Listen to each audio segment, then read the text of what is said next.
Hi, Stuart Barn here, and this is video 2 in this series on the major blues scale. We're doing these examples in A, so just like with shape 1, here was my A major, hit shape 1. Now, because we're doing this scale shape 2, we have to look at the chord shape 2 as well. So here is my A major chord caged shape 2. So that is it's the one that looks like an open D. It has a root note on the D string, fret 7, which is an A. The scale looks like this, the A major blues scale. And again, like with the shape 1 shape, we have a tension note added in to the major pentatonic in order to produce the major blues scale. And here it is.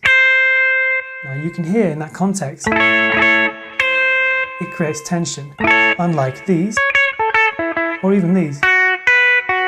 It's very mild tension with those. Those are the non-chord tones. See the major pentatonic videos from before if this is unfamiliar. Now with that tension note, we can use it in two ways. As we said in shape 1, you can use it with emphasis to create a moment of extreme tension, or you can just pass through it in a kind of rolling, jazzy kind of way. Both ways work well. So here is my backing, and I'll do both examples.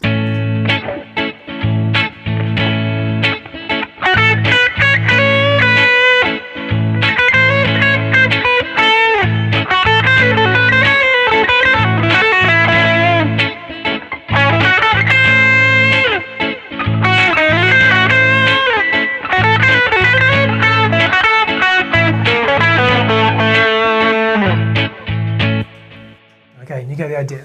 So, as usual, I recommend that you work on just a single chord, in this case A, spend a bit of time phrasing using this flat 3 in some of your phrases in both ways. Change the key, do an F, do an E flat, clock up some time, and gradually it will start to become a nice familiar shape, just like your minor pentatonic shape is. I hope you found the video useful. Please give it a thumbs up and subscribe if you did. See you in the next one.